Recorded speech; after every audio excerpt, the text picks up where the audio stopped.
তাহলে আমরা হচ্ছে টেক্সট টুলে কিছু কাজ দেখবো আজকে, ঠিক আছে? কিসের? Text tool. এখন এই যে দেখেন টেক্সট বা টাইপ টুল আছে, সরি টাইপ টুল। এখন টাইপ টুলে যদি আমরা যাই, এখানে দেখেন ফার্স্টে কি এটা টাইপ টুল না? রাইট মাউস ক্লিক করি, আর অনেকগুলো টাইপ টুল আছে না? এখন আগে হচ্ছে আমরা প্রত্যেকটা টাইপ টুলের কাজ দেখবো। ফার্স্টে হচ্ছে কি দেখেন টাইপ টুল। সবার দিকে যেটা বলি, আমি যতক্ষণ ক্লাস নেই ততক্ষণ কি এদিকে খেয়াল রাখবেন, বাকি যখন আমি প্র্যাকটিস করতে বলবো তখন আপনার কম্পিউটার। বোঝা গেছে? তা না হইলে প্রত্যেকটা অপশন, একটা অপশন থেকে আরেকটা অপশন মিস্টেক হইলে আপনি কিছুই বুঝবেন না, কারণ আমি আপনাকে প্র্যাকটিসের সুযোগ দিব। ফার্স্টে দেখেন টাইপ টুল। তা প্রথমে এখানে টাইপ টুলের মধ্যে কতগুলো টাইপ টুল লাগে, এগুলোর নাম দেখেন। Type tool, area type tool, type on a path tool, vertically type tool, vertically area type tool, তারপরে কি vertically type on path tool, তারপর হচ্ছে কি ক্রস টাইপ টুল। ওকে, এখন দেখেন টাইপ টুল, এটা সাধারণত আমরা সব থেকে বেশি ইউজ করব কোনটা? টাইপ টুল। মানে হচ্ছে আপনি যে কোনো টাইপিং এর জন্য যে টুলটা ইউজ করবেন সেটা হচ্ছে কি type tool. Area type tool, area মানে তো আমরা কি একটা নির্দিষ্ট স্থান বুঝি না? এখন ধরেন আপনি একটা প্যারাগ্রাফ লিখবেন, সেই জায়গাতে হচ্ছে কি আপনার একটা এরিয়া সিলেক্ট করে দিবেন, বা হচ্ছে একটা এরিয়া সিলেক্ট করছেন, সেই এরিয়ার ভিতরে কিছু লিখতে চাচ্ছেন, তখন আপনার ব্যবহার করতে হবে কোনটা? এরিয়া টাইপ টুল। এরপর হচ্ছে টাইপ ওয়ানে পাথ টুল। আমরা তো পাথ চিনি, তাই না? পাথটা হচ্ছে কি যে কোনো শেপের শেষে থাকে, তাই তো? বা হচ্ছে আপনি পেন টুল দিয়ে সিঙ্গেল পাতও ড্র করতে পারেন যদি কোনো পাতের উপরে লিখতে চান, অর্থাৎ পাতটা যেভাবে প্রবাহিত, পাতটা যেভাবে যাচ্ছে সেম পাতের উপর দিয়ে লিখতে চাচ্ছেন, তখন হচ্ছে কি টাইপ ওয়ানে পাথ টুল। এরপর আছে হচ্ছে কি ভার্টিক্যালি টাইপ টুল। কারণ হচ্ছে আমরা লেখার ক্ষেত্রে দুইটা জিনিস জানি, একটা হচ্ছে হরিজন্টাল আর একটা কি ভার্টিক্যালি। ভার্টিক্যালি হচ্ছে কি উপর থেকে নিচে। অনেক সময় বিভিন্ন ইসে দেখবেন, পত্রিকা বা হোটেলে দেখবেন এরকম সোজা ব্যানার লেখা থাকে না, তো তখন ওইটা কি লেখা থাকে? ভার্টিক্যালি, তাই না? তাহলে এগুলো হচ্ছে কি ভার্টিক্যালি লেখার জন্য। এরপর ভার্টিক্যালি কি এরিয়া টাইপ টুল, মানে হচ্ছে আপনি নির্দিষ্ট কোনো এরিয়ার উপরে ভার্টিক্যালি লিখতে চাচ্ছেন। ভার্টিক্যালি টাইপ ওয়ানে পাথ টুল, মানে হচ্ছে আপনি কোনো পাতের উপরে ভার্টিক্যাল ভাবে লিখতে চাচ্ছেন। এরপর হচ্ছে কি টাচ টুল। এইটার কাজ হচ্ছে নির্দিষ্ট কোনো লেটারকে ধরে আপনি বড় এবং ছোট করতে পারবেন, নির্দিষ্ট কোনো লেটার বা ক্যারেক্টারকে, মানে একটা অক্ষরকে। ক্লিয়ার? এখন হচ্ছে টাইপ টুল, এইটা কাজ করে কিভাবে দেখেন। টাইপ টুল যদি আমরা কাজ করতে যাই, তাহলে টাইপ টুলকে আমাদের কি সিলেক্ট করতে হবে না? আমাদের কিবোর্ডে কি আসবে? একটা মানে কার্সর, মানে কার্সরের সাথে কি একটা মানে লেখার মতো একটা আই সিম্বল এবং একটা বক্স চলে আসবে না? এখন আপনি যে জায়গা থেকে লিখতেছেন সেই জায়গায় মাউসের লেফট বাটনটা একটা ক্লিক করবেন, করার সঙ্গে সঙ্গে দেখেন কি হয়েছে, এখানে একটা মানে ডিফল্ট একটা লেখা চলে আসছে না? এখন আপনি চাইলে এটা তো আমার লাগবে না, লাগবে? তাহলে কি করেন, ব্যাক স্পেস দিয়ে এটা মুছে ফেলেন। এখন দেখেন আপনার কার্সরটা এখানে ড্রপ করতেছে না? আমরা তো সবাই জানি যে কার্সর যখন যে জায়গায় ড্রপ করে আমার লেখাটা কি সে জায়গা থেকে শুরু হয় না? তা আমি ধরেন এই জায়গাতে আমি লিখলাম হচ্ছে কি হ্যালো, ইজি আমি লিখতে পারলাম না? এখন আমি যদি মনে করেন, এখন তো আমি যদি অন্য কিছু ক্লিক করি তাহলে আমার এই লিখতে লেখা হয়ে যাবে না? এখন আপনি যদি বলতে পারেন স্যার কমান্ড যদি আমরা ভি, এই টাইপ টুলের ক্ষেত্রে কখনোই কিবোর্ডের শর্ট কমান্ড ইউজ করা যাবে না। এখন আপনি যদি এইখান থেকে কিবোর্ডের শর্ট কমান্ড ইউজ করতে যান, এই সিলেকশন টুলে যাবেন, তা আমি ভি দিলাম, আমার কি কমান্ড গেল? আমার কি হচ্ছে ভিতরে টাইপ হয়ে যাচ্ছে না? তাহলে ইলাস্ট্রেটরে শর্ট কমান্ড ইউজের ক্ষেত্রে সর্বদাই মাথায় রাখতে হবে কি, যখন শর্ট কমান্ড আমি ইউজ করব, টাইপ টুলের মধ্যে থাকা অবস্থায় শর্ট কমান্ডগুলো আমি কি করতে পারবো না? ইউজ করতে পারবো না। যদি আমি ইউজ করি তখন আমার কি হবে, ওইটা লেখা হয়ে যাবে না? তাহলে আমার কি করতে হবে, তখন ম্যানুয়ালি সিলেকশন টুলে যেতে হবে ক্লিক করে। ওকে, তা সিলেকশন টুলে যখনই গেলাম আমার কি হ্যালো লেখাটা হয়ে গেছে না? যদি আপনি এবার এই হ্যালো লেখাটাকে পরিবর্তন করতে চান তাহলে আবার কি করবেন? টাইপ টুলটা নেবেন, নেওয়ার পরে এইখানে যখনই মাউস আনবেন, খেয়াল করেন আমি যখন বাহিরে আছি তখন মাউসটা কি চার কোণা আছে না? কিন্তু যদি ওই লেখার লেয়ারের উপরে যায় তখন কি অবস্থা আছে? শুধুমাত্র একটা আই, তাই তো? মানে হচ্ছে কার্সর লেখার ক্ষেত্রে যে মোডটা হয়। এখন এটা মাথায় রাখতে হবে। আপনার যদি এই অবস্থা কখনো থাকে, তার মানে কি আপনার নতুন একটা টেক্সট বক্স, এখানে সবাই তো টেক্সট বক্স চিনি নাকি, এটা একটা টেক্সট বক্স, তাহলে নতুন একটা টেক্সট বক্স তৈরি হবে। আর যদি লেখার উপরে যাওয়ার পরে শুধুমাত্র কি হয়, একটু নিচে থাকলে দেখেন, একটু নিচে আসলে আবার কি চেঞ্জ হয়ে যাচ্ছে না? এই অবস্থায় থাকা অবস্থায় আপনি কি করবেন, যে জায়গা পরিবর্তন করতে চান, আমি ধরেন হ্যালোর এই জায়গা এই ইটাকে মুছে ফেলবো, ঠিক আছে, বা হচ্ছে এল এই ও এর পরে ডাব্লিউ দিব, তাহলে ও এর পরে ক্লিক করলাম, কার্সর এখানে ড্রপ করতেছে, ডাব্লিউ তে ক্লিক করলাম, তাহলে কি হয়ে গেল, ডাব্লিউ হয়ে গেছে না। এখন আপনি যদি মনে করেন সবটুকু মুছে ফেলবেন, মুছে দিতে পারতেছেন না। আর যদি আমরা কিবোর্ড থেকে কি করি, এটাকে সিলেক্ট করি মুভ টুল দিয়ে, করে হচ্ছে কি করি, ডিলিট করে দিই, তাহলে কি হয়ে যাবে, তাহলে একটা টেক্সটকে এইভাবে আমরা কি করতে পারি, আনতে পারি। কিভাবে আনবো, টাইপ টুল নিব, যেখান থেকে আমরা লেখাটা শুরু করব সেই জায়গাতে মাউসের লেফট বাটন প্রেস করব, আমাদের ডিফল্ট আকারে যে লেখাটা আসবে এটাকে কি করে ফেলবো, ব্যাক স্পেস দিয়ে মুছে ফেলবো, কারণ এটি তো আমাদের প্রয়োজন নেই আছে। মুছার পর হচ্ছে আমাদের কাঙ্ক্ষিত লেখাটা আমরা লিখে দেবো, হ্যালোটা লিখলাম। এখন আসেন হচ্ছে দেখেন, আমি যে হ্যালোটা লিখলাম এটা তো আমার কি একটা সাইজ আছে না, এটাকে আমার এখন কি করা লাগবে, সাইজ করা লাগবে, বড়ও করা লাগতে পারে, ছোট করা লাগতে পারে, প্লাস কালারও চেঞ্জ করা লাগতে পারে নাকি। তা কালার সাধারণত আমরা শেপের কালার যেভাবে চেঞ্জ করি সেম এখান থেকে এই জায়গা থেকে এবং কালার সোয়াস সব জায়গা থেকে চেঞ্জ করতে পারি না। এখন তবে অবশ্য মাথায় রাখতে হবে যেন বক্সটা কি থাকে, সিলেক্টেড থাকে। তাহলে আমি এখানে এই কালারটা দিয়ে দিলে রেড কালার দিলাম, তাহলে দেখেন আমার লেখাটা কি মানে পিঙ্ক কালার হয়ে গেছে না। পিঙ্ক কালারটা আমি ক্লিক করছিলাম। আপনি যদি এটাকে মুভ করতে চান, কোন টুল, সিলেকশন টুল নেওয়ার পর হচ্ছে আপনি কি করেন, যে কোনো দিকে মাউসের লেফট বাটন প্রেস করে মুভ করতে পারবেন। এখন যদি বড় করতে চান তাহলে দেখেন এইটা আপনি যখন সিলেক্টেড থাকেন উপরে কিছু অপশন শো করতেছে না, এখন আপনি উপর থেকেও নিতে পারেন, আমি উপর থেকে দেখাচ্ছি না, উইন্ডো থেকে দেখাচ্ছি যেখানে আপনারা আরো অনেক বেশি অপশন পাবেন। এখন উপরে গেলে এখানে দুইটা জায়গা আছে দেখেন, ক্যারেক্টার আর হচ্ছে কি প্যারাগ্রাফ আছে না, ক্যারেক্টার অপশন আর একটা কি অপশন, প্যারাগ্রাফ। এখন ক্যারেক্টার যদি ক্লিক করেন তাহলে কি অনেক কিছু অপশন পাচ্ছেন না, সেম প্যারাগ্রাফে ক্লিক করলে কি কিছু অপশন পাচ্ছেন না, তাহলে এটা হচ্ছে আপনার কি বার, কন্ট্রোল বার না। তো যদি কোনো প্রকার ফন্ট পরিবর্তন করতে চান, এই যে এটা হচ্ছে কি ফন্ট পরিবর্তন করতে পারবেন না এখান থেকে। যদি আমি এইটা নিই তাহলে দেখেন আমার লেখার কি ধরনটা চেঞ্জ হয়ে যাচ্ছে না। তো এখান থেকে আপনার ইচ্ছা মতো আপনার প্রয়োজন মতো কি যে কোনো ফন্ট নিতে পারবেন আর কি, ঠিক আছে। এরপর আসেন হচ্ছে এটার সাইজ, এরপরে দেখেন কি লেখা আছে রেগুলার। এখন এটা হচ্ছে কি ফন্টের টাইপ, মানে হচ্ছে আমরা বোল্ড এবং রেগুলার এই দুইটা ফন্ট সম্পর্কে জানি না, আজকে আরো কিছু ফন্ট সম্পর্কে জানবো। সেটা হচ্ছে দেখেন যদি আমরা এখানে এটাতে আছে তিনটা, এই ফন্টগুলোর ক্ষেত্রে খেয়াল করেন যে ফন্টের পরে একটা কি লেখা আছে, ব্র্যাকেট দিয়ে 3 লেখা আছে না, তার মানে এর মধ্যে 3 ধরনের স্টাইলের ফন্ট আছে। তাহলে আমি হচ্ছে একটু সার্চ করে আনি LATO, ওকে ল্যাটো। এখন দেখেন এই যে ল্যাটো ফন্টটা নিলাম, ল্যাটো ফন্টের মধ্যে কত ধরনের ফন্ট আছে, 18 ধরনের। এখন এই 18টা কোথায়, এই 18টা হচ্ছে এই যে যে ফন্টের যে স্টাইল না এর মধ্যে। এখন দেখেন এখানে যদি ক্লিক করি ফার্স্টে কি আছে, হার্ড লাইন, তারপর হচ্ছে কি হার্ড লাইন ইটালিক, ইটালিক মানে কি আমরা সবাই জানি একটু বাঁকা না, তারপর হচ্ছে কি থিং মানে একটু মোটা, তারপরে ইটালিক থিঙ্ক ইটালিক মানে ওই মোটা সাইজের একটু বাঁকা, এরপরে কি আছে লাইট, লাইট মানে কি তার থেকে একটু মোটা, তারপরে লাইট ইটালিক মানে ওই সেম লাইট মানে এই লাইটেরটার একটু বাঁকা হবে তাই না। তারপর হচ্ছে কি রেগুলার, রেগুলার মানে কি সাধারণ ফন্ট, এটা হচ্ছে কি একদম সাধারণ। রেগুলারের নিচে গেলে কি হবে, মানে সাধারণ ফন্ট থেকে চিকন হবে, আর রেগুলারের উপরে গেলে সাধারণ ফন্ট থেকে কি হবে মোটা হবে তাই না। তাহলে আপনি যদি এখন মিডিয়ামে যান তাহলে কি হবে, আপনার রেগুলার ফন্ট থেকে একটু মোটা হবে আর কি। তারপরে যদি আপনি মিডিয়াম ইটালিকে যান তার মানে কি ইটালিক যেটা লাগানো আছে মনে রাখবেন ওই মিডিয়ামের সাথে ওইটা একটু কি হবে বাঁকা হবে।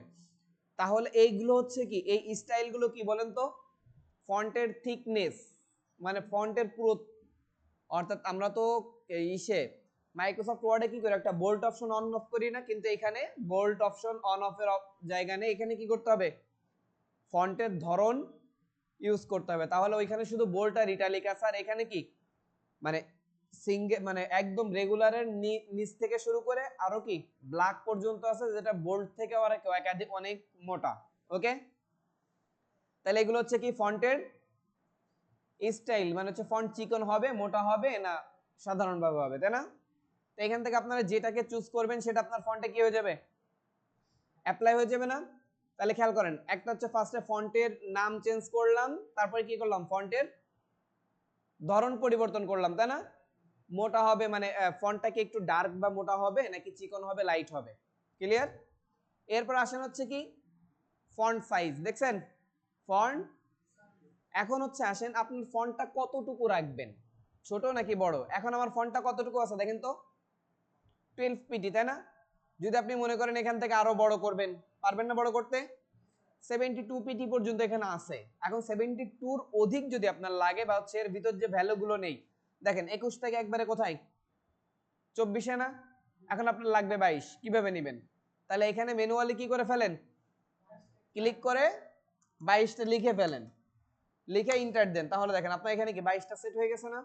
যদি আপনি মনে করেন এই আপ অ্যারে ডাউন অ্যারে এই দুইটাকে প্রেস করে কম বেশি করবেন, করতে পারেন, ওকে?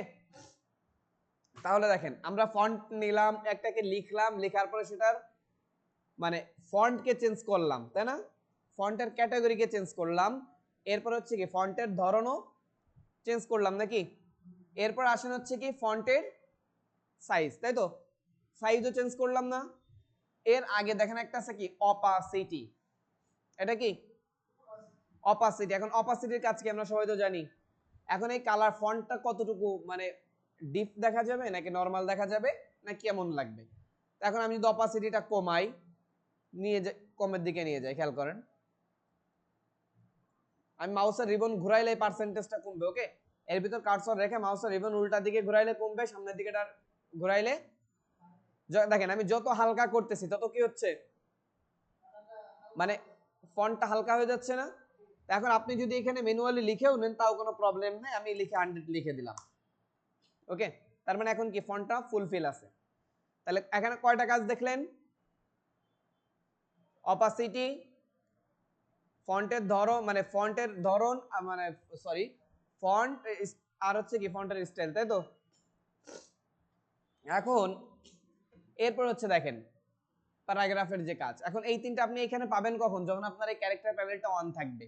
যদি এটা অন না থাকে তাহলে কোথায় পাবেন, উইন্ডো, এইখানে ডান সাইডে উইন্ডোতে দেখবেন কি ক্যারেক্টার পাইছেন, এই অংশগুলোর নাম কি ক্যারেক্টার না? আর এই যে প্যারাগ্রাফ এগুলো দেখা যাচ্ছে না, এই যে এখানে অ্যালাইনমেন্ট প্যানেল, তাহলে এই জায়গাতে দেখেন এইটা হচ্ছে কি ক্যারেক্টার না? এখন এইটা যদি এইখানে না থাকে, ধরেন ক্লোজ করে ফেললাম, তাহলে কই পাবেন, উইন্ডোতে যাবেন, এইটার ক্ষেত্রে টাইপ অপশনে চলে যাবেন, দেখেন টাইপ দেখছেন? এখন টাইপের পরে কি দেওয়া আছে, অ্যারে সিম্বল দেওয়া আছে না? তা অ্যারে থাকা মানে কি এর মধ্যে আরো আছে, তাহলে এর ভিতর দেখেন ক্যারেক্টার পাইছেন, প্যারাগ্রাফ পাইছেন, তাহলে আপনার ক্যারেক্টার এবং প্যারাগ্রাফ, আমার আপাতত ক্যারেক্টার লাগবে, তাহলে ক্যারেক্টারটা নিলাম, ক্যারেক্টার চলে আসছে না? এখন উইন্ডোজে গেলাম, যাওয়ার পর হচ্ছে কি টাইপে গেলাম, আবার কি প্যারাগ্রাফটা নিলাম, তাহলে দেখেন তাহলে একটা হচ্ছে কি ক্যারেক্টার আর একটা কি প্যারাগ্রাফ। এখন আমি এতক্ষণ যে কাজটুকু দেখলাম ফার্স্টের তিনটা অপশনে কাজ, এই দেখেন এটা কি ফন্ট ফ্যামিলি না? এরপর হচ্ছে কি ফন্টের স্টাইল, তারপরে হচ্ছে কি ফন্টের সাইজ, তাই তো? ফন্টের কি সাইজ, তাহলে এই তিনটাই তো আমাদের প্রয়োজন নাকি লেখার ক্ষেত্রে, প্রথমে প্রাথমিক। আর কালারটা হচ্ছে কোথা থেকে, আমি এই জায়গা থেকে চেঞ্জ করতে পারি নাকি এই জায়গা থেকে চেঞ্জ করতে পারেন না? অথবা আপনি যে কোনো জায়গায় মানে কালারের যে কোনো অপশন থেকে আপনি কালারটা চুজ করতে পারেন। তাহলে এতটুকু গেল আমাদেরকে ফন্ট ছোট বড় করা। এখন আসি হচ্ছে প্যারাগ্রাফের মধ্যে। প্যারাগ্রাফের এই অংশগুলোকে আমরা জানি, আপনার লেখাটা কোন দিকে থাকবে, লেফটে থাকবে, সেন্টারে থাকবে না রাইটে থাকবে নাকি? তাহলে এই অপশনগুলো কাজ তো আমরা জানি, তাই না? আমরা যখন মাইক্রোসফট ওয়ার্ডে কি করতাম, লেফটে ইউজ করতাম, তার মানে ওটা পেজের সর্বদাই কি থাকতো, শেষে থাকতো, তাই না? কিন্তু এখানের বিষয়টা ভিন্ন, এখানে পেজের সাথে কোনো অ্যালাইনমেন্ট হবে না, এখানে আপনার বক্সের সাথে অ্যালাইনমেন্ট হবে। কার সাথে, কিভাবে অ্যালাইনমেন্ট হবে দেখেন, মনে করেন আমি এই লেখাটাকে এখানে ফিক্সড করে রাখছি মিডিলে, কোথায় মিডিলে ফিক্সড করছি। এখন যদি আমি এই লেখাটাকে এখান থেকে লিখি, তাহলে আমার লেখাটা কোন দিকে যাচ্ছে, ডান থেকে বামে, তাই তো, বা সরি বাম থেকে ডানে যাচ্ছে, কারণ আমার অ্যালাইনটা কোন দিকে দেওয়া আছে, কই মিডলে, লেফটে। যদি আমি এটাকে মিডিলে করে দিই, এখন যদি আমি কোনো লেখাকে লিখে দেখেন কয় দিকে সরতেছে লেখা,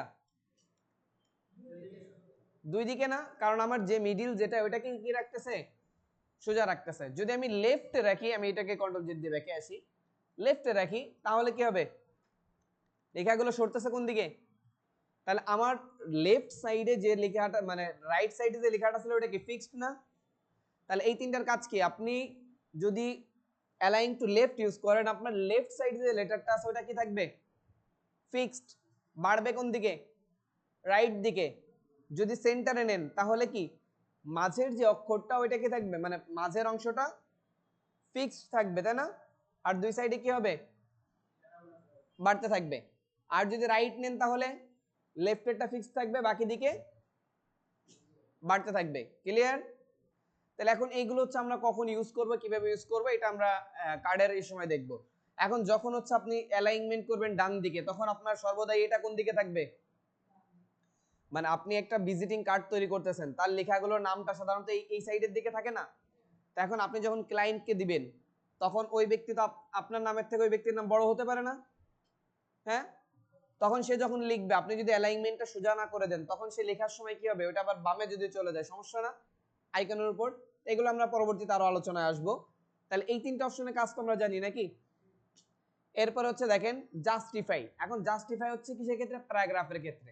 আমরা যখন কোনো ব্রুশিয়ার বা হচ্ছে আদার সেল তৈরি করব, তখন বিভিন্ন প্যারাগ্রাফ লেখা লাগতে পারে না, তখন জাস্টিফাই মানে কি, জাস্টিফাইয়ের কাজ কি, দুই সাইডে সমান করে রাখা, দুই সাইডে কি করা, সমান করা। তাহলে জাস্টিফাইয়ের ক্ষেত্রে তিন চারটা অপশন আছে। ফার্স্ট এটা জাস্টিফাই উইথ লাস্ট লাইন কোন দিকে, লেফটে, মানে হচ্ছে জাস্টিফাই হবে সবটুকু, শুধু লাস্টের লাইন কোন দিকে থাকবে, লেফটে থাকবে। তারপর justify with last line centre, মানে হচ্ছে লাস্টের শেষের যে লাইনটা ওটা কোথায় থাকবে, সেন্টারে। এটা হচ্ছে কি জাস্টিফাই উইথ অ্যালাইং রাইট, তার মানে এটার লাস্ট লাইন কোথায় থাকবে, রাইটে থাকবে। তারপর হচ্ছে কি জাস্টিফাই অল লাইনস, তার মানে কি শুরু থেকে শেষ পর্যন্ত সম্পূর্ণই কি। এখন হচ্ছে আমি একটা টেক্সট নিয়ে আসি আর কি, একটা প্যারাগ্রাফ।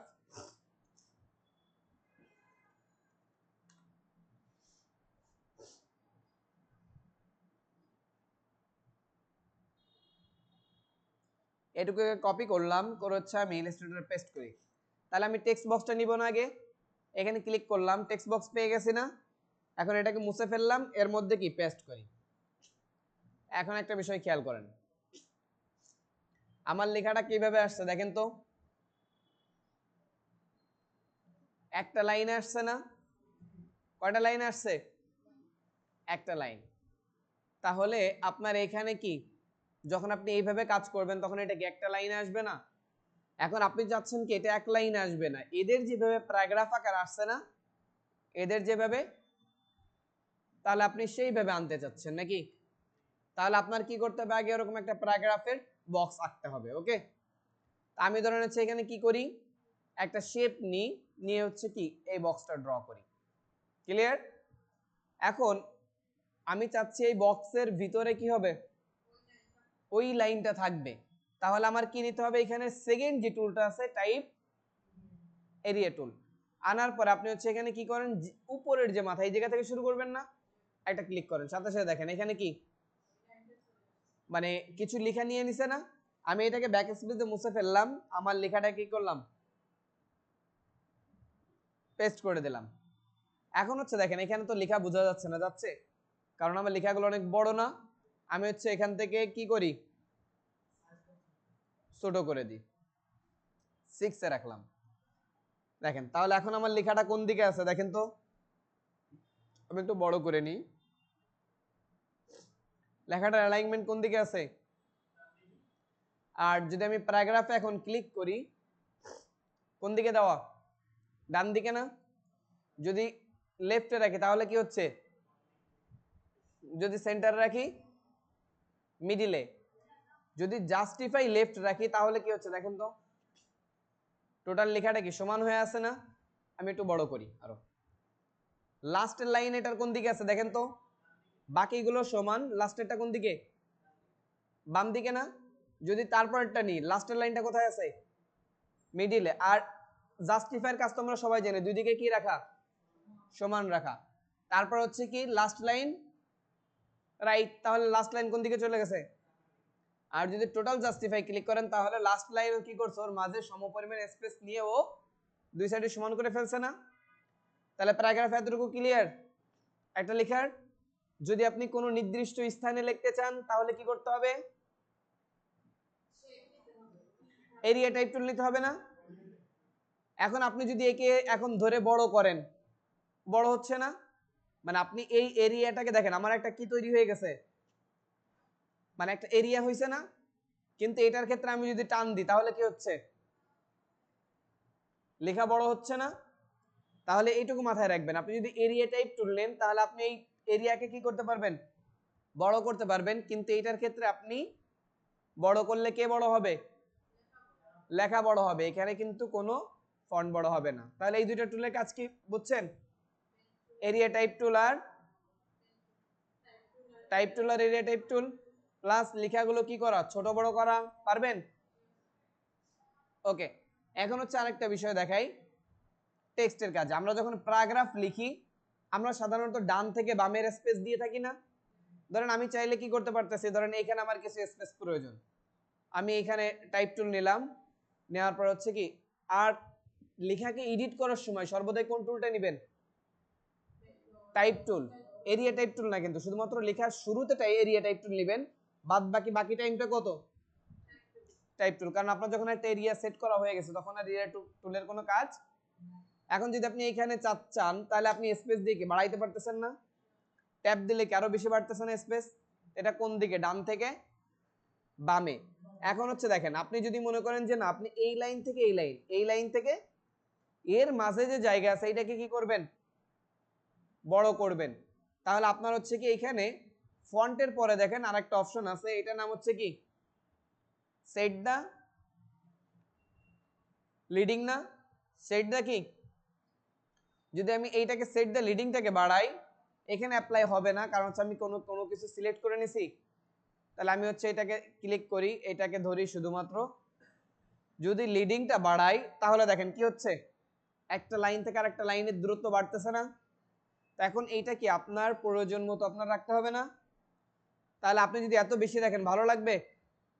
তো এখন এখানে একটা রেশিও আছে, রেশিওটা হচ্ছে কি এখানে কত আছে দেখেন তো আমার ফন্ট সাইজ। তাহলে এখান থেকে 6 এর পরে ধরেন 3 যোগ করে দিবেন, কত, 9, সরি 1.5 আর কি, 6 এর সাথে যদি যোগ করেন 2 বেশি রাখেন 8 রাখেন, কত, মানে 6 গুণ 1.5 তাহলে কত হয় 7 পয়েন্ট, মানে হচ্ছে ওর থেকে 1.5 বেশি রাখতে হবে। ওকে, এটা হচ্ছে কি আমাদের 7.5 হয় কেন কি বলেন, যাই এর থেকে মানে এইটার থেকে এইটা কি 1.5 বা 1.2 বেশি রাখতে হবে, মানে আপনার ফন্ট সাইজ থেকে। এটা হচ্ছে হ্যাঁ সমস্যা নেই, আপনি 2 পয়েন্ট রাখতে পারেন, তাহলে কি আপনার এই জায়গাটা স্ট্যান্ডার্ড আসবে নাকি। এখন আপনি প্রয়োজনে কম বেশি করতে পারেন, কিন্তু স্ট্যান্ডার্ড নিয়মটা হচ্ছে 1.5 অথবা 2 বেশি রাখা। মানে এই শেপ মানে কি থেকে আপনি যদি এখানে আবার কি করেন -0 করে দেন তাহলে কি হবে, একটার উপর আরেকটা ফন্ট উঠে গেছে না। যদি আপনি এখানে 1.5 এর জায়গায় 2 রাখেন শুধুমাত্র কিছুটা আসছে না। তাহলে এই জন্য আমাদের কি রাখতে হবে, 8 থেকে অবশ্যই কত 1.5 অথবা সমপরিমাণ রাখার চেষ্টা করব, অথবা আমার প্রয়োজন মতো বেশি রাখতে পারি। তাহলে এই তিনটা অপশনের কাজ বুঝছেন। তাহলে কি কি করলাম, ফন্ট চেঞ্জ করলাম, ফন্টের নাম ধরন চেঞ্জ করলাম, সাইজ চেঞ্জ করলাম, এরপরে কি ফন্টের স্পেস মানে লাইন হেডিং যে স্পেসটা আছে এটাকেও কি করলাম, নিয়ন্ত্রণ করলাম, তাই না। আর এরপরে প্যারাগ্রাফের কি বিভিন্ন দিকের ডিরেকশন ঠিক করলাম। তা আপনারা হচ্ছে এখন এইটুকু আগে প্র্যাকটিস করেন।